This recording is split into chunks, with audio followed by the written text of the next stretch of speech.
Hello दोस्तों, तो एक बार फिर से मैं स्वागत करता हूं आप सबका अपने इस यूट्यूब चैनल महाभारत ज्ञान केंद्र में।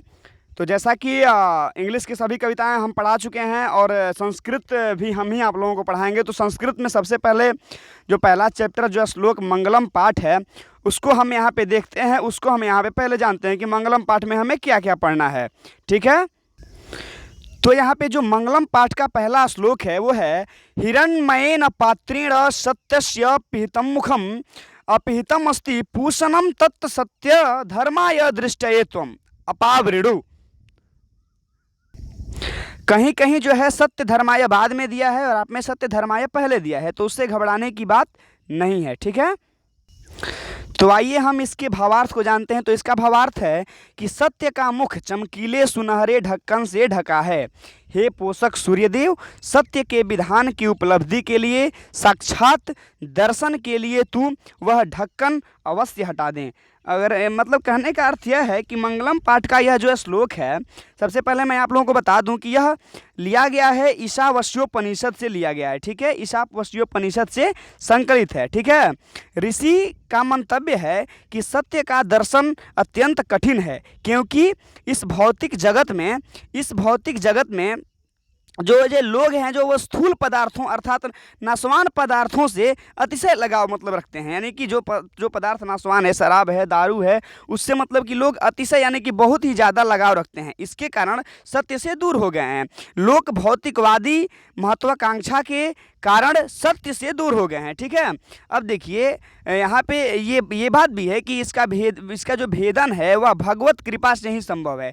इसका भेदन भगवत कृपा से ही संभव है। ईश्वर की कृपा से मनुष्य अपनी चेतना को अंतर्मुखी कर सत्य का दर्शन कर सकता है। इसलिए ही ऋषि सूर्य देव से प्रार्थना करते हैं कि इस आवरण को दूर कर दें, जिससे सत्य धर्म का दर्शन हो सके। चलते हैं दूसरे श्लोक की तरफ। दूसरा श्लोक है कि अणोरणीयान महतो महीयान, अणोरणीयान महतो महीयान आत्मास्य जनो निहृतो गुहायां तमकृतः पश्यति वीतशोको, तमकृतः पश्यति वीतशोको धातु प्रसादान महिमा नमात्ममात्मन, धातु प्रसादान महिमान महात्मन। ठीक है, इसका जो है भावार्थ को हम देखते हैं।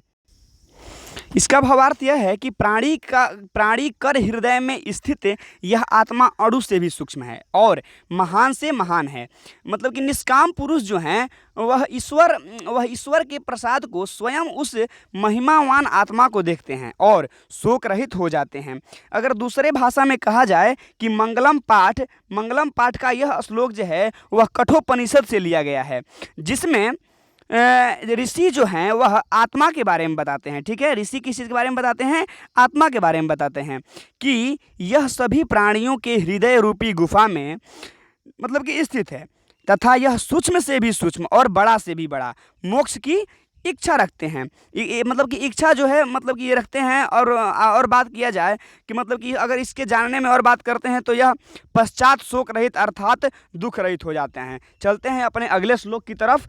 अगला श्लोक हम लोग का है कि सत्यमेव जयते, सत्य की ही विजय होती है। जैसा कि मैं आपको बता दूं कि हमेशा विजय किसकी होती है? सत्य की होती है। और आपका श्लोक है कि सत्यमेव जयते नानृतम सत्येन पंथा विततो देवयानः येना क्रमत मनुष्यो ह्यात्मकामो यत्र तत सत्यस्य परम निधानम। अगर इसकी भावार्थ की बात करें तो इसका भावार्थ जो है कि सत्य ही जीतता है। कौन जीतता है? सत्य ही जीतता है।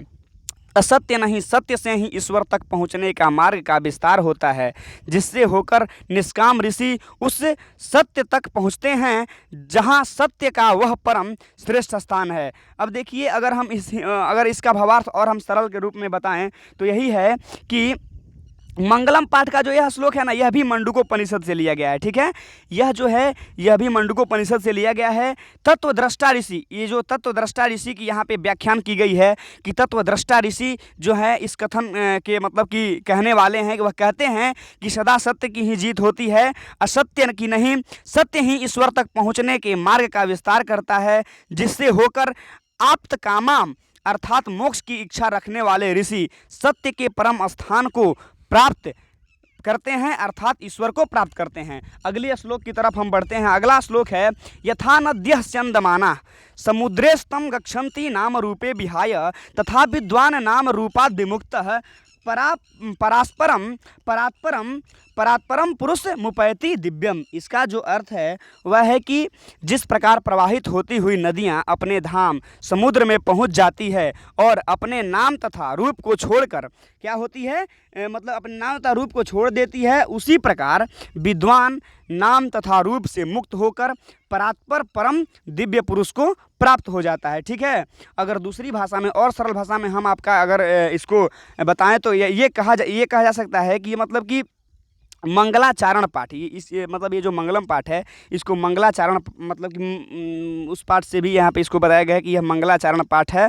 ये भी मंडूकोपनिषद से लिया गया है। ठीक है। इसमें ऋषि मंतव्य हैं। मंतव्य ऋषि क्या कहते हैं कि नदियाँ का अस्तित्व तभी तक है जब तक ये समुद्र में विलीन नहीं होती। जिन ही नदियाँ समुद्र में विलीन हो जाती हैं, क्योंकि समुद्र में बहुत सारी नदियाँ आके विलीन होती हैं, वैसे ही विद्वान ज्ञानी व्यक्ति अपने स्वस्तित्व का त्याग कर, अपने जो वह जानता है उस चीज़ का त्याग कर परमात्मा के सानिध्य में चला जाता है, परमात्मा के सानिध्य में विलीन हो जाता है। जो आपका लास्ट जो श्लोक है वो कह रहा है कि वेदाहमेतम पुरुषम महांत मादित्य वर्ण तमसः परस्तात् तमेव विदित्वा तिमिमृत्युमेति नान्यः पंथा विद्यते अनाय।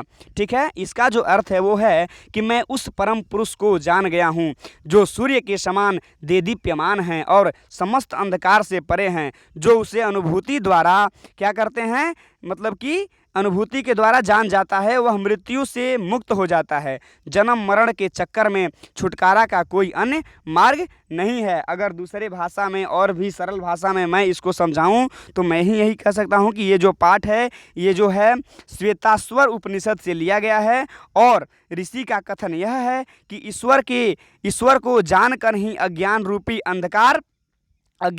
अंधकार का नाश किया जा सकता है। वह महानतम पुरुष को जानकर ही जन्म को मृत्यु रूपी भवसागर को पार किया जा सकता है, अर्थात जन्म और मृत्यु के चक्र से छुटकारा मिल सकता है। इसके अतिरिक्त अन्य कोई मार्ग नहीं है। तो ये जो मंगलम पाठ है इसका एक और लास्ट वाला जो है, ये नहीं ये तो शुरू वाला है, सॉरी। तो ऐसे आपका ये जो मंगलम पाठ है ख़त्म हुआ और जो अगला जो पाठ है भारत महिमा उसको लेकर हम आएंगे अगले वीडियो में। तब तक लिए धन्यवाद, थैंक यू।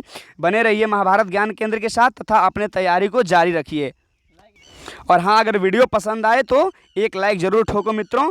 मिलते हैं आपसे अगले वीडियो में।